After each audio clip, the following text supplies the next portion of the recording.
We're moving now to our next session. This is session 2 of education. If you're joining us, we're exploring 6 themes, 3 times as the world turns around its 24-hour cycle. I'm Jude Kelly, founder of the WOW Foundation, and we always bring together girls and women and boys and men from right across the world as much as we can. But we've never been able to do it at such a scale as we were able to do with WOW Global online in this way. Of course, if you're a digital native and if you have access to digital, which not everybody does, then you're going to find this perhaps a bit easy peasy. But for lots of people, this is quite a revolution, quite a change of behaviour, and something which brings about, I think, the potential for great solidarity if we use it wisely. So, change making in education. How do we teach girls to have ambition? How do we teach them that they can own subjects that they've been told historically are not for them? How can we make them leaders quickly so that they inform in an intergenerational way adults who are still putting up gates and blocks and obstacles to the dreams and ambitions that girls have? And how do we persuade families and governments that education won't just transform girls' lives or their communities' lives or their countries' lives, but actually the whole world will be transformed if girls have the fullest possible education and then turn around and educate boys and men as well. Thanks very much to all the supporters who've made this work possible through the year. And this particular session, we're very pleased to be joined by 5 wonderful speakers. The first of whom is Suzanne Warner, who's head of community engagement and founder of Girl for Tech at Mastercard. So, Susan, can I come first to you? Hello and welcome. Thank you very much for having me. Such an important dialogue. I really appreciate being here and discussing how we can advance women and girls in this world today. Thank you. It's a pleasure. We'll come back to what you do. I want to hear all about it. But I'm next going to one of the very few men who's joined us for our 24 hours, Chernor, who's co-founder and chief executive officer of Purposeful. Nice to see you there. Thanks for being here. It is a pleasure. As I said, I'm really honored to be here, especially to talk about something I'm incredibly passionate about. My organization, Purposeful, our ambition is to remake the world with and for girls. So this is right up our alley. A friend and an ally and an accomplice even in turning WOW into something that's a global movement is Mandu Reid. She's the leader of the Women's Equality Party. Hello, Mandu, how are you? I'm very well indeed. I'm here because the Women's Equality Party is the first and only feminist political party in Britain. And for me, feminism is about fairness, freedom, and everybody fulfilling their potential.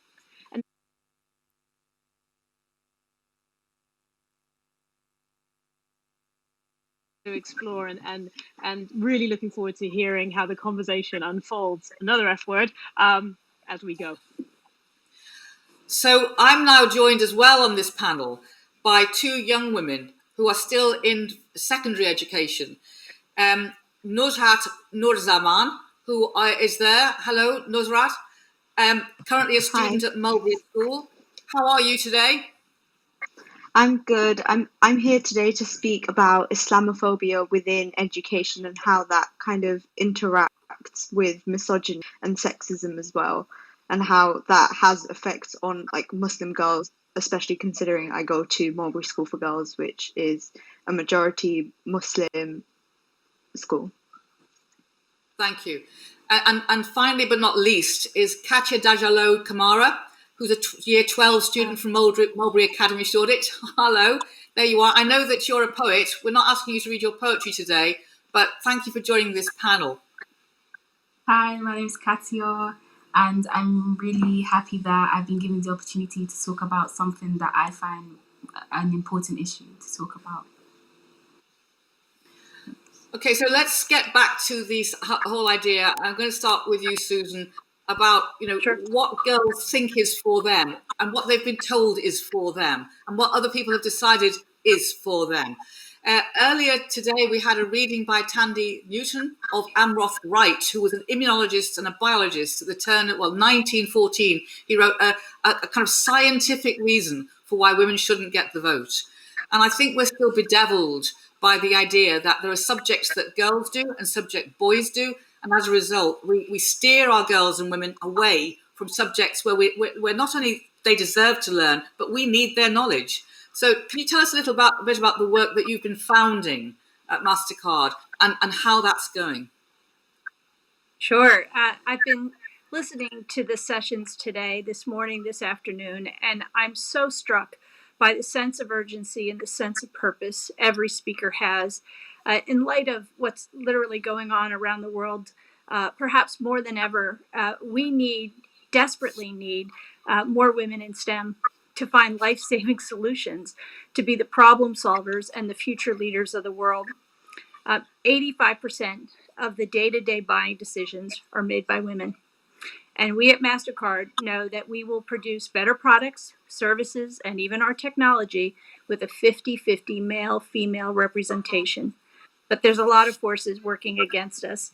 In the next 10 years, almost 90% of the jobs will be STEM related. But we know that only 1 in 20 women are pursuing STEM careers versus 1 in 5 men. And this gap is wide, and it's across the globe. But here's what we know. One of the most powerful tools we can create gender equality is through education. And companies like ours can help play a role. We also know that role models and mentors can expose girls to STEM and make a difference in leveling the playing field. To help fill the gap, 6 years ago, I created Girls for Tech to create the next generation of tech enthusiasts. With our employees serving as role models and mentors, our program focuses on payments technology, of course, fun, engaging activities in cryptology, fraud detection, AI, cyber, big data, digital convergence, and more. Today, we've hosted programs in 29 countries in 14 languages, and we've reached nearly 1 million girls, thanks to the hard work of the most amazing employees, over nearly 5,000 of them. We believe girls need to learn more about the variety of STEM careers that are out there, including payments technology and hot fields like cyber and AI and blockchain. I can literally say there's not a girl in the world who walks into our building saying they want to be a fraud detective, but they do on the way out. How powerful is that? Our goals for this program are very simple. We want to introduce the different types of STEM careers, showcase that it takes all kinds of interests and skills to pursue a STEM career. And maybe this is the most important. Bring our hearts and minds to work at Mastercard to make a difference in the lives of girls around the world. Here's our quick motto. We firmly believe the more these girls can see it, the more they can be it. Okay, so that idea that if you can see it, you can be it relates very strongly to whether or not we're given our own histories. I mean, girls have been involved in STEM, in inventing computers, flying aeroplanes, being engineers, early immunologists, scientists, discoverers, explorers, technicians, designers, but something about that fact never gets played back to girls. Somehow our history keeps being buried. And of course, if you're a girl of color, a black girl, you will find it's even harder to access that history of achievement. And so what is it that's making people continually bury the idea that girls already have a history in some of these subjects? You know, I do think we tend to focus on the negative a little bit. We talk about the lack of girls pursuing STEM, but we don't do enough to celebrate, like what you just mentioned, the women who are have incredibly successful careers in STEM. I think we have to focus on that. And of course, encourage early and often, and really showcase the fabulous jobs that are out there, lucrative jobs. We don't want these girls leaving them off the table. We want them to be 50-50, creating technology, creating products and services. Yeah, I want to say thank you for the work that you do, because I think sometimes people can assume that, because you're working inside a corporate, that somehow is your job as opposed to your mission. But, we all do things in different ways from different places, from different platforms. And I know there are so many women inside corporates who are trying to change the world urgently. And obviously, if you have the tools, if you have the mechanisms, and if you have the platforms that like Mastercard does, and you're choosing to use it for social good, that's got to be great for everybody. So thank you, Susan. I'm going to come on now to Chernor. You founded Purposeful.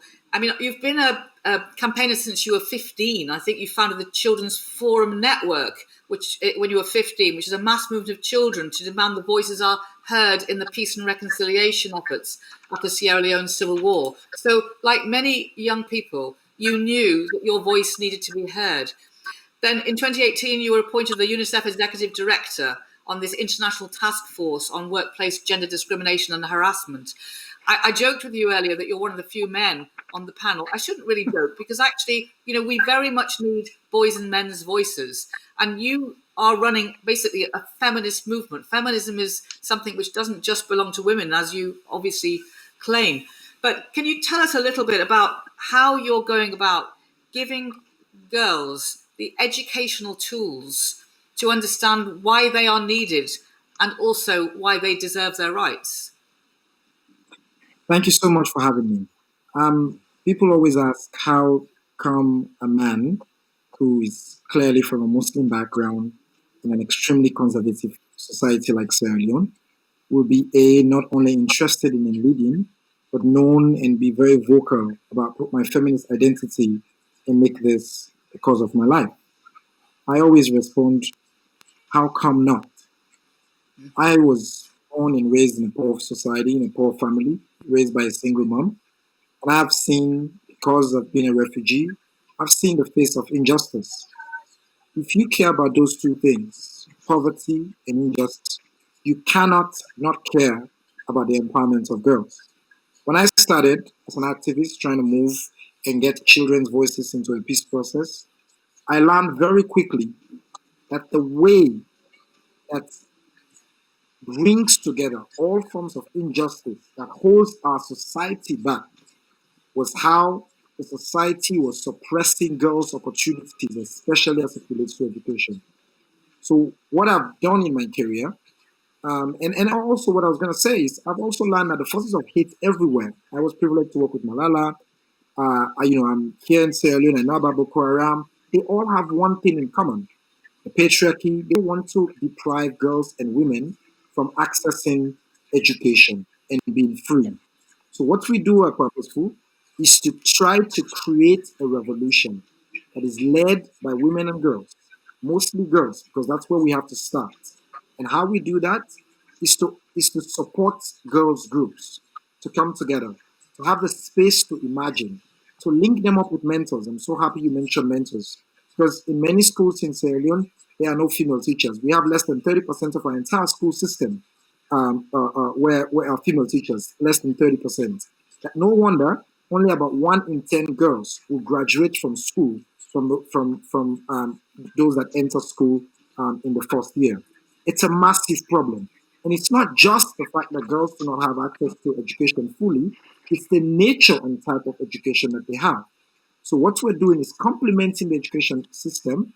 We're creating spaces for girls where they come together, where they can play, where they can imagine, where they can have access to radical kind of education that helps them understand the tools of oppression that is used against them, and giving them the tools as well to confront that. And that includes making sure that they're exposed to STEM, knowing that technology is something that's open to them. Science is something that they can have access to, and they can dream and they can imagine. But apart from all of that, it's also making sure they have access to resources, because the revolution needs to be funded. So we provide not just financial literacy education, but we are now also investing in innovative ways to make sure that girls in formal groups can have access to money that they can use in their communities. And that revolution simply means, instead of selling your body for money, you have access to money where you can buy food for your kid, where you can do other things. And that, we believe, is the foundation of the revolution that we need in this country and in societies like ours, so that girls can live in their full power. I think that it's this issue of independence, of financial independence, that is really critical to education. Because when girls are in a situation where they're kind of a supplicant to a government or a supplicant to their family or to their community, please, can I have some education?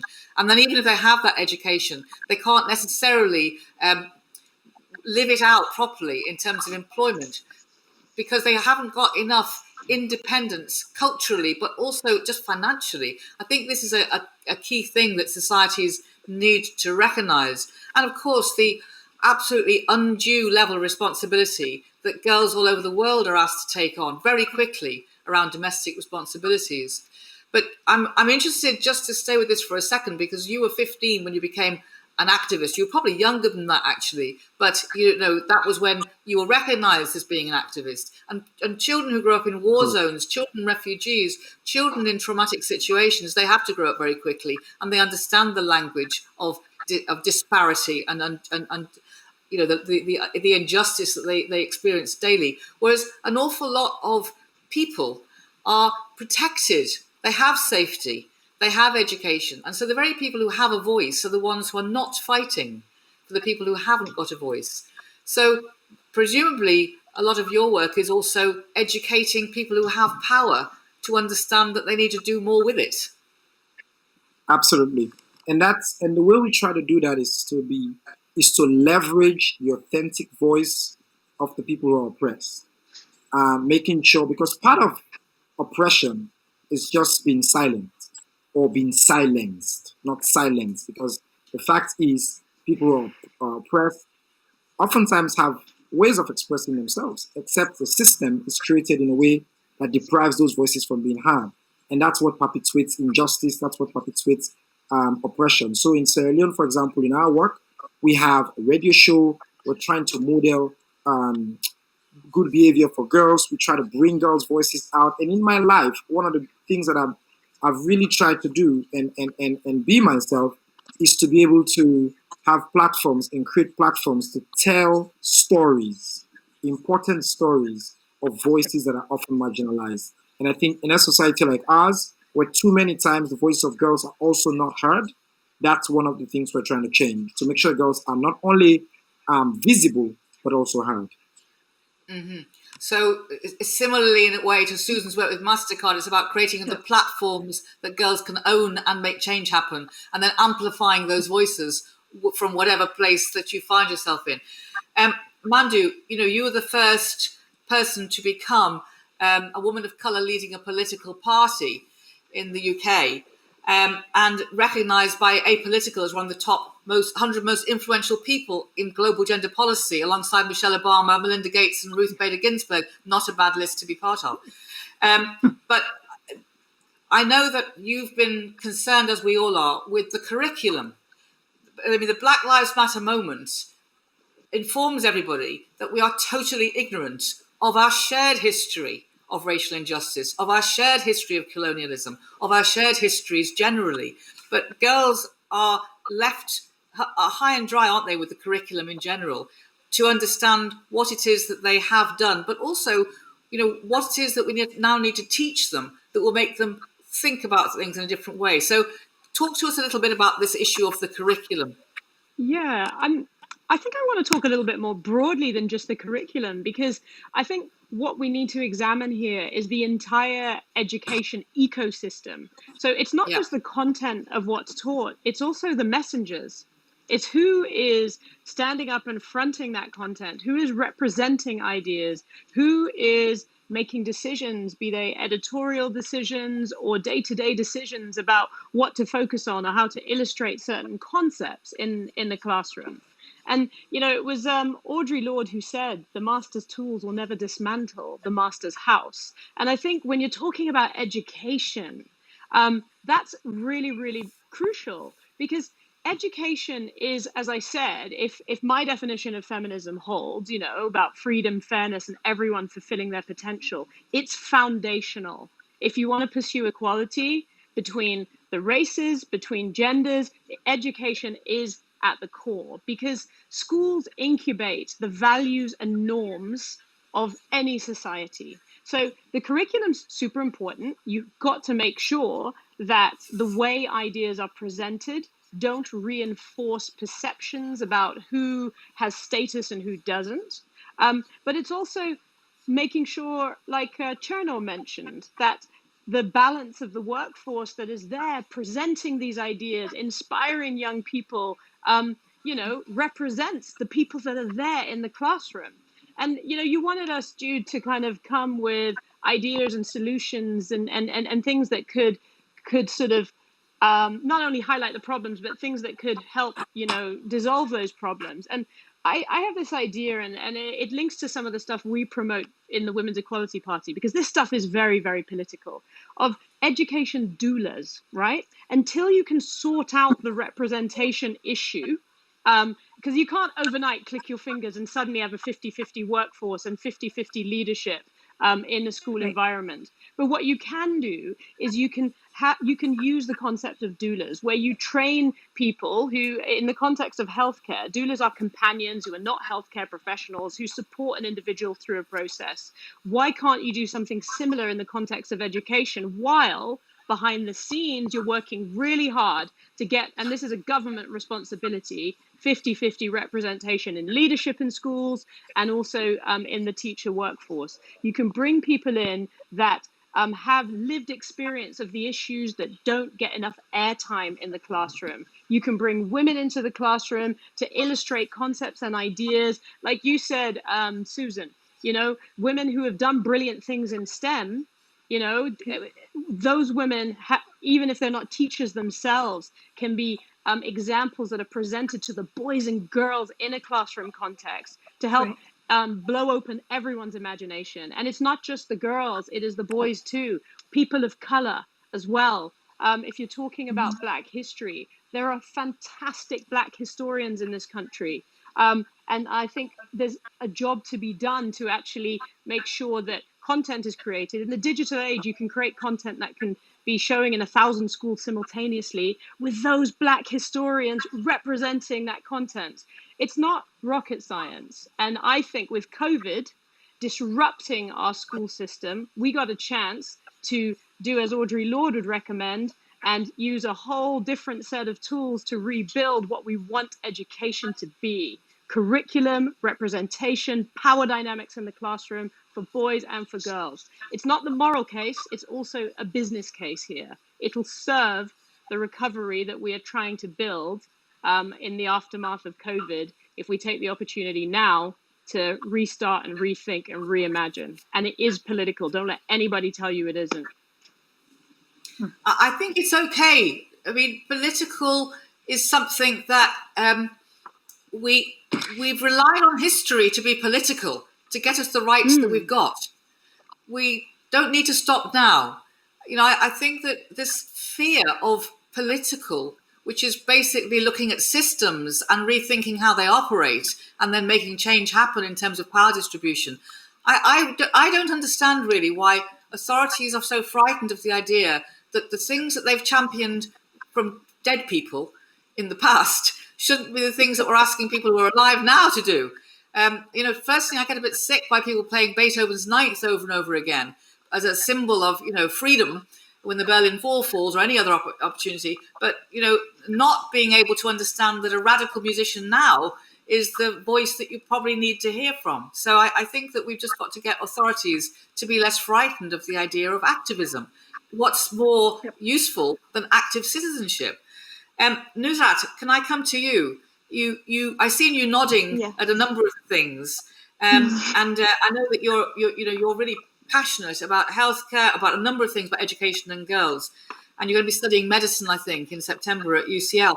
But you want to, I think, specifically also alert people and educate people to the impact of Islamophobia and the stupidity and ignorance that circles around this in societies, the myths, the attitudes that go unchallenged too much of the time. Can you talk to us about, how you want to educate us to stop society repeating these problems? Just to give a little bit of background context. So I live in Tower Hamlets and I go to Mulberry School for Girls. My situation is like many others in this area and at this school. I am the daughter of Bangladeshi immigrant parents who are Muslim and working class. This is echoed across the borough. The large Muslim, which accounts for about 38%. Almost a third of people in Tower Hamlets are of Bangladeshi descent, which gives me a strong sense of my own community and comfort in this identity. Tower Hamlets is also home to the highest rates of child poverty, doubling the UK's average at 31%. However, Mulberry is a school that has provided me with lots of opportunities. Not my religion, nor my ethnicity, nor my economic status have ever felt like barriers when considering access to these opportunities. We are always encouraged to challenge ourselves in many different ways. Though it's important we do this in ways without feeling as though we would be judged for our social status. For me, I took part in Model United Nations conferences. These are an opportunity for students to develop writing and negotiating skills through the medium of debate. The first conference I ever attended was in Year 7, and I was captivated. The tenacity and vigour with which these students debated with allowed my own passion to be ignited. This gave me the drive to continue for the next 5 years. One of the most amazing Model UN experiences I've had included attending an international conference in Singapore. I was so excited. It was my first international conference, and preparation was a long process. I felt so ready for this new challenge. However, it was very clear in our first interactions with these students, the barriers present were not the challenges posed by debate, but our position in society as young Muslim women from a working class background. One of the other girls on the trip carefully noted that debate rooms resembled Apple stores because of the abundance of MacBooks. With our school-issued laptops, we certainly stood out. After the opening of the conference, we were faced with a new style of debate. I was nervous, but again, excited to be challenged. However, this unfortunately wasn't the case. Instead of insightful about the debate, suggested solutions, I heard statements that were Islamophobic, homophobic, and misogynistic. These people hid behind the pretenses of country stances and the Lang debate in order to voice these truly toxic misconceptions of Islam. It wasn't an isolated comment, but rather a group of individuals thrived on the atmosphere created as bystanders were too afraid to speak up on behalf of people who were hurt by these perceptions. Their ignorance was a product of their privilege. What shocked me most about this experience was not that people had these views in the first place. I am not a stranger to these perceptions of my religion and my community. I just had not expected these opinions to house themselves in my safe place. It unsettled me. The place where I had challenged discrimination, yet here I was on the receiving end of such treatment. What I took away from this experience was that we must take up these positions despite our discomfort in order to challenge these views and tackle discrimination. This experience clarified to me how ignorance is compliance, and bystanders in the face of adversity must do better and stand up for those affected. In that moment, it was made very clear to me that my position in society as a second-generation working-class immigrant, a Muslim and a woman, was something that I had to endure about. Yet, these interactions reminded me that the richness of my culture, my heritage, and my knowledge is in fact a huge strength. I am here because of who I am. I will never be ashamed of my origins. It will be a source of pride that I reach new heights without the more apparent advantages that others have. We have to take our rightful spaces in these uncomfortable situations in order to combat discrimination.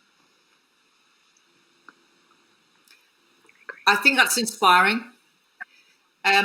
It's inspiring because it's also a trauma that you're reliving, and you're owning it, and you're saying it, and you're carrying it in order that people who don't understand, or who do very much understand but don't feel they can have a voice, can find out and make change happen, which is exactly why we need the opportunity for girls like yourself to have space, platforms, and tools and resources to make change happen.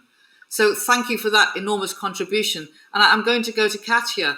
Catia, tell me why you think that it's important that girls are educated in the way that Susan said, which is that they've got to be able to be given full options about what subjects they could take part in, whether it be football, rugby, being an astronaut. Tell me a little bit about why you think it's so important that girls' potential must be realised. First of all, I'd like to start off by saying hello, and that everyone's speeches that I've heard today has been extremely powerful, and I've really enjoyed hearing them. So, as a Black African girl, I've heard so many times that, oh, you're a woman, you need to cook, clean for your husband, because, you know, you need to do all of that. And I've seen growing up that that's, like, it's reinforced. And honestly, if it wasn't for education, I'd probably be stuck in that mindset that I have to cook and clean and provide for my husband.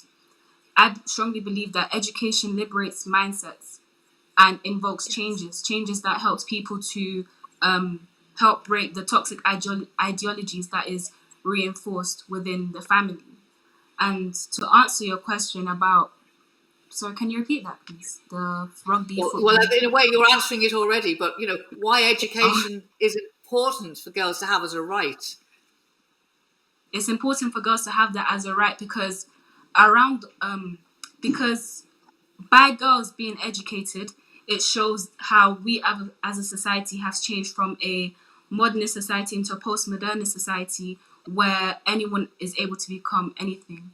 For example, as I took part in the Duke of Edinburgh Awards, where I was able to walk for miles and you know, challenge people in like how far you can walk and all of that. And back in the day, that would have been looked down upon. And I feel like by me being able to do that, it just shows how far we've come as a society. Furthermore, I believe that by girls being educated, education is important for girls because around the world, girls are being put down and abused due to their vulnerability and lack of knowledge of their rights. So I believe that if a girl is educated, she's able to challenge those ideologies the same way I have been able to challenge colorism within the Black community through poetry. I feel like by girls being educated, through poetry, I've been able to tackle colorism within the Black community. And I believe that if girls are educated and are able to use their talents, you'd hear many different voices around the world which voice different oppressive regimes that are happening around the world. Thank you. And I'm glad you've talked about your poetry because it's very often the case that when people start embarking on this idea of education, people put in the idea that there's a hierarchy about education, that everything has to be about academic education, that you're not allowed to explore the creative arts. Often girls aren't encouraged to play sport and excel in sport. In fact, in the UK, they were one of the great football teams in the 1930s, and then the FA banned women's football until the 1970s. So, often girls begin projects in history and then are pushed back again. The great poets that have existed throughout history that have been women, and yet often girls are told, well, that's not really for you. I mean, I'm third generation immigrant Irish, and my grandmother left school when she was 12. She had 14 children. And my group were the first to go to university and being told, really, we had to be doctors and accountants and lawyers if we had a chance, because that was a sort of the proper thing to do. Me going into the arts was thought to be a bit kind of weird in a way. But I think with support, we shouldn't be channeling girls or boys into feeling that they have to go through certain steps and certain routes that society has decided for them. And I think both of you, if I can say this, as Mulberry girls, are a demonstration of the fact that if a school is prepared to be political with a small p about radical imagination, radical change in education, then you are naturally the leaders, not of tomorrow, but of today, actually. I'm going to come back to you, Susan, because in the STEM subject, so, I mean, I always want to talk about STEAM as well, to include the arts. But nevertheless, it is absolutely true that girls are still sort of waylaid from the idea that they should get involved in STEM subjects, which are higher paid than other professions, and so women almost like discount themselves from having as much economic value in that way. And also, we know from Carolyn Credo-Perez's book about design that unless women are involved in designing AI, unless women are involved in designing financial fintech, etc., all of these things, then actually the way that women live their lives is missed out from design and technology, which is often absolutely fatal. If you just took seatbelts as an example, women not designing seatbelts meant that the male body was always used as a kind of crash victim, resulting in a hugely higher percentage of women dying through car crashes because the seatbelts weren't designed for their body. So, there are all kinds of these practical examples. Can you tell us a bit more about how you're rolling out the work that you're doing with Mastercard? What do you actually make happen with the project that you do, Girls for Tech? Oh, sure. So with Girls for Tech, we do the program in two different ways. One is designed for our employees to serve as role models and mentors, and that's throughout the world. Like I said, 29 countries right now, where our employees are serving as the mentors, and girls are coming to our buildings, or we're going to the schools.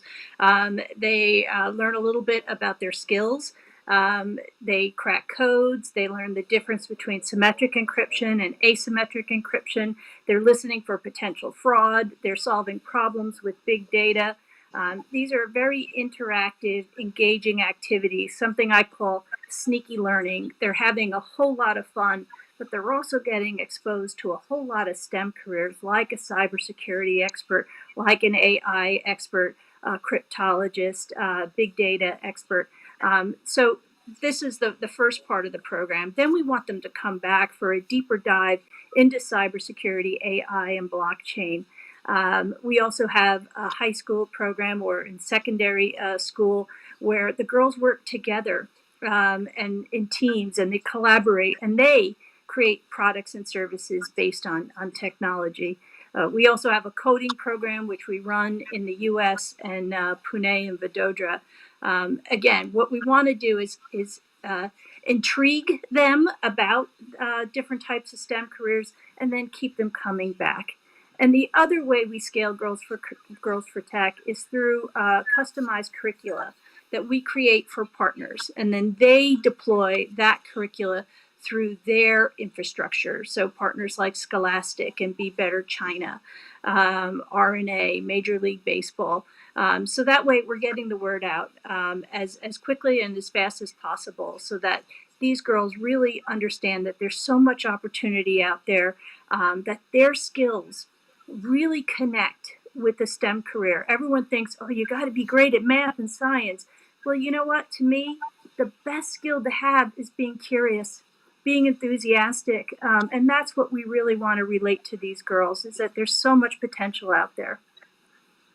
And Mandu, I mean, that also relates, doesn't it, to role modeling, as you were saying, like who's doing the teaching, who's in the room, who's in charge and in control of the resources, so that you're saying, well, the possibilities are there because I'm standing here and I'm one of them. Yeah, and it's important, basically, when you're talking about education, from the cradle to the graduation ceremony, right? And I'm talking about, higher education graduation ceremony, because we know that at age 6 years old, this is just in the UK, a significant critical mass of young girls already believe that brilliance is a male trait.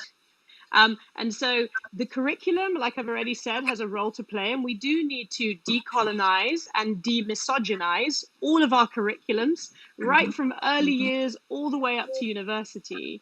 But I think a lot of the stuff you talked about, Susan, is applicable here around making and imbibing people, girls especially, with self-belief, so that they believe in themselves. And so boys also observe girls believing themselves. And so you create this dynamic between boys and girls, young men and women, adults, of respect between the genders. And that's what I mean when I say education is such an important foundational role to play, because it does shape how that's why education is used by say, fascist and extremist regimes in all of the wrong ways because of how important it is to shaping society. So yeah, just really want to reinforce what everybody said. And I want to just say, you two Mulberry young ladies, you're brilliant, and I can't wait to see what you do next. You know, the other thing I think is important about education, which is to do with a sort of social understanding, is that this issue of vulnerability, doubt, curiosity, not knowing things, you know, in order for the Black Lives Matter movement and the Say Her Name movement to really infiltrate so that we all own it as society, white people like myself have got to give up the idea that we know stuff. We've got to be vulnerable. We've got to change an idea of ownership altogether. But because people value certainty, they're always sort of suggesting from male leadership that somehow knowing and being certain is a way of being a leader. That actually influences the ability of girls and women, I think, to identify themselves as leaders. And you, Mandu, as the first woman of colour leading a political party in the UK, what I notice about your behaviour is, of course, you know, you're fantastically expert and fantastically vivid and knowledgeable, but you're also prepared to say, you know, I am me, just me, and I'm still able to be a leader. And I think we have to kind of educate girls and women as well to understand that leadership doesn't have to look like one thing. Yeah, there doesn't have to be that. We don't only have to follow the male template of leadership, because I think we need a different template. We need to give a different template a chance. The last 1,000 years have shown us that. So, I totally agree with you, Jude, on that point. Chernor, I mean, you as a male leader, I imagine, but I don't know you well enough yet, but looking at all the work that we've had on our screens and are still going to have from your organisation, the girls feel very empowered. They feel very delighted, actually, to be girls. And that's a very important thing. Self-love, self-belief, you know, girls do matter. But has that changed the way that you as a man have modelled your own leadership style? Absolutely. I mean, as a man as well, especially in a feminist organization who work a lot with women and girls, I will agree with Mandu very much that we need to overthrow. We do not only need to change, we need to overthrow the old male-dominated male style of doing things. And in my organization, I'm not just one leader. I have the privilege of working with another woman who is a co-leader with me. And that is how, you know, even the way we lead the organization, how we try to model our values and our beliefs. And one more thing I wanted to throw into this conversation, which I don't think we've mentioned enough, is the question of safety. Because for many girls as well in vulnerable societies where we are, it's just being a girl is unsafe. Many factors kind of connive to come after your life. And, you know, sexual violence in Sierra Leone will deal with a major surge in number of rape cases in the country, and people are just reacting to that. But everything we have talked about, the tools in education, the radical imagination and thinking, are also critical to overcome the idea that society is unsafe for girls, because girls empowered, girls educated are much safer, and that's something that we can all invest in. Mm-hmm. So, Catia, has your experience of having a voice, finding a voice, both as a poet and somebody who is being educated but also educating, where do you see yourself as a young black woman now in terms of educating British society? What's your hope? I hope that by voicing my opinion as a young black female in the UK, it will invoke change within society. Because growing up, I was called a lot of names, such as you're blick, you're this and that, just because of the colour of my skin. So I feel like by me now educating you, it will lead to many more, generations keeping that same mindset that just because I'm darker than you doesn't mean I'm automatically less than you. And I hope that by people now voicing their opinions, it will lead to more change within society.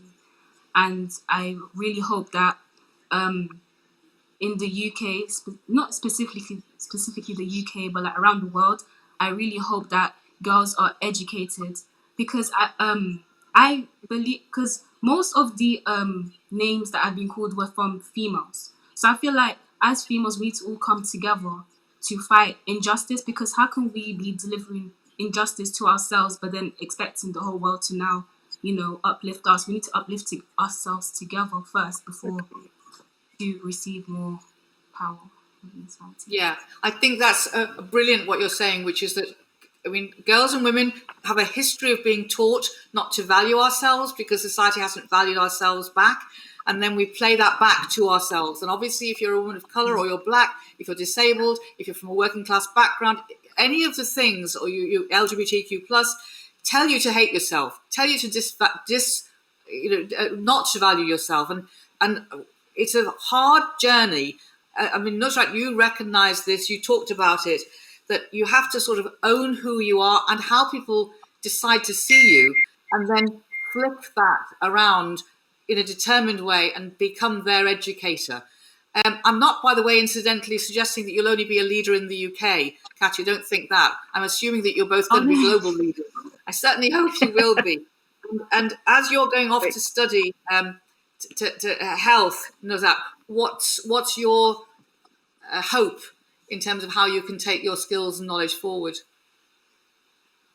I think we have to reduce things like gender-based violence, how we have to reduce like awful statistics like the fact that 250% more likely than their white counterparts to die during childbirth, because things like that, like seeing that type of inequality within healthcare, which should be a given right to anyone, like whether or not you agree with the way it's delivered or things like that, I think it can be universally agreed upon that healthcare is an absolute right, and the fact that there are women who don't have access to it, there are people across the world who don't have proper, adequate, safe access to healthcare is really alarming. And I think, again, being a young person STEM, that will help combat these perceptions and these horrible statistics and these facts in the future. Thank you. Listen, I'm going to thank Rose M. Lennon and Jackie Beckford, who've been BSL interpreters for this session, and Katie, who's been speech to text. We try to make everything as accessible as possible. If you want to watch this again or go onto the local channels, all of it will be available in the WOW online afterwards. So there's a kind of whole plethora of stuff. But I'm assuming that you are going to be with us for the whole 24 hours. Can't let you off the hook at all.